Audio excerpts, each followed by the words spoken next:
that played the role that triggered this thing.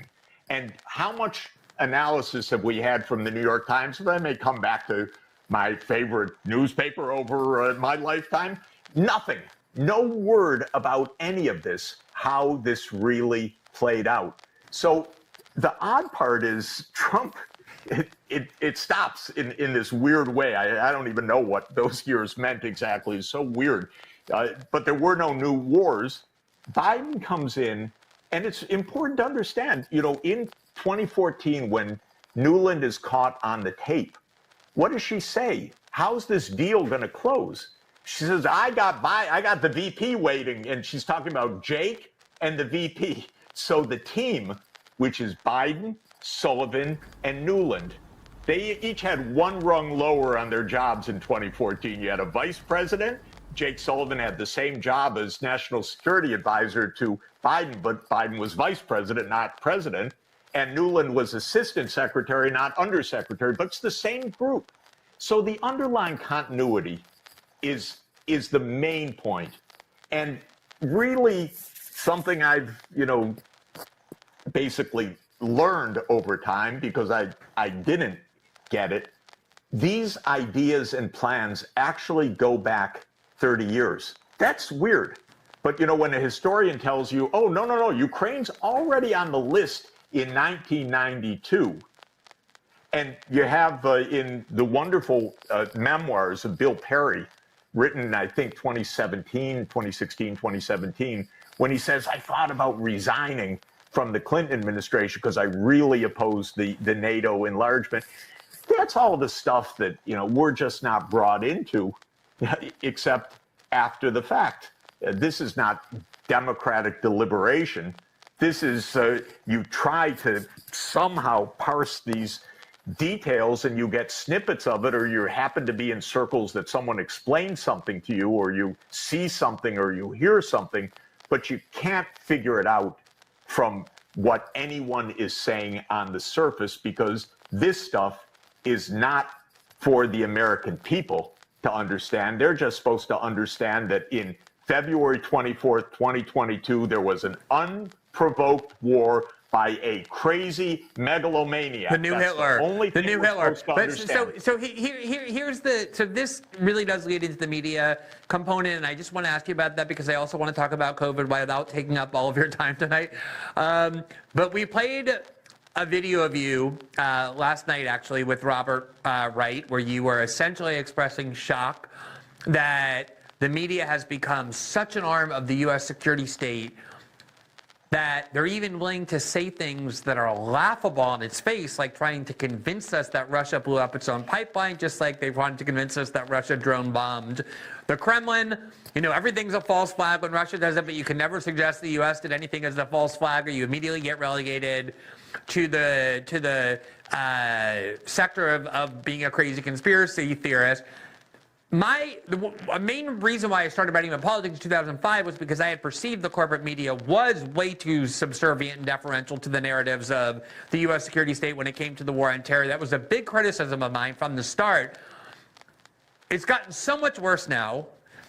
In 2004, the New York Times came out with a pretty historically significant mea culpa saying, hey, we know we helped sell that war in Iraq, and it was because we were too uncritical about what the security state was telling us, and we're never going to make that mistake again.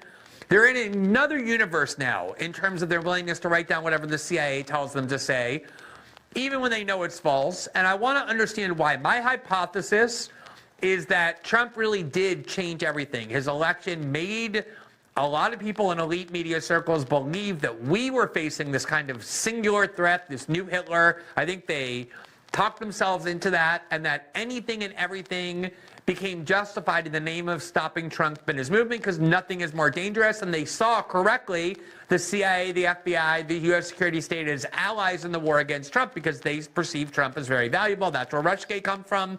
And they, in that alliance, became so deferential, way more so than ever, that they're willing to say almost anything.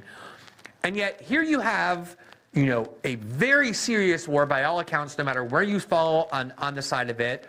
And I don't even think Iraq was as drowning in propaganda as the war in Ukraine is. It's not just propaganda, it's just completely false narratives to the point where they say laughable things like that pipeline example. I know these questions of why did this institution get corrupted, why are they like this is always hard. You're talking about a lot of people, there's probably mixed motives. But what is your view about why these media outlets, almost to the point where you can ask a lot of people inside of them who will admit that it's happened, become completely abdicating in terms of their supposed core mission of being adversarial to these agencies? That's why I listen to you to try to understand this, because it's not a grown-up thing. And I had the strange experience just after Nord Stream was blown up that I ran into a classmate and friend and someone I really like, a top journalist in the U.S. Okay, a New York Times journalist, because I've mentioned it. I don't want to mention his name, but a friend.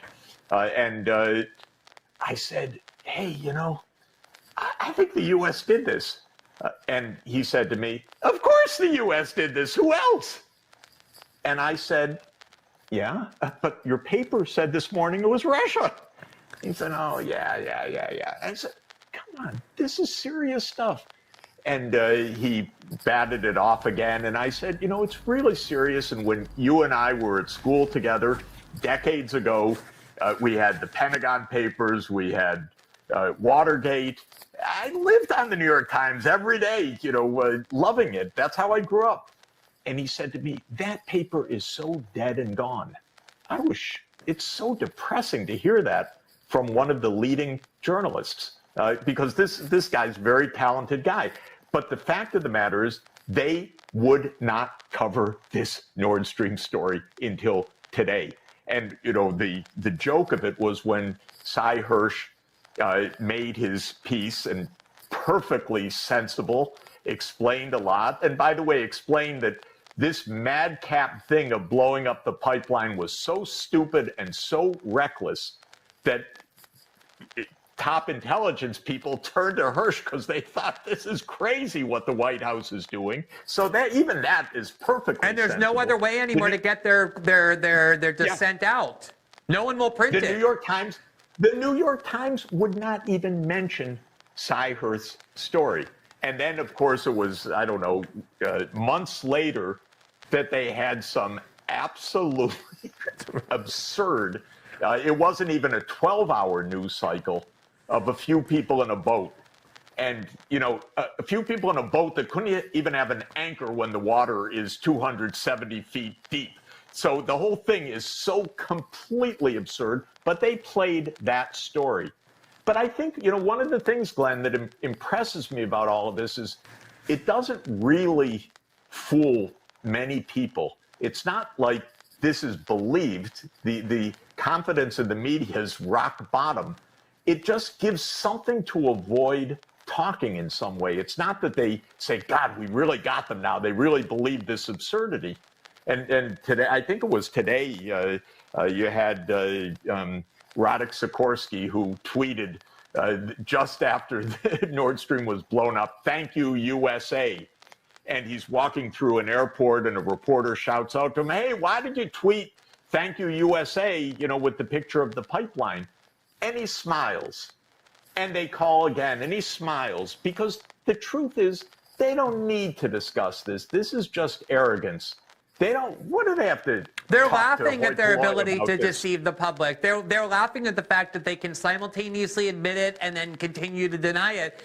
You know, Ted Cruz was openly giggling with Victoria Nuland at a Senate hearing about how happy they were that this is now a hunk of metal at the bottom of the sea. Biden and Nuland explicitly threatened that they were going to do this multiple times.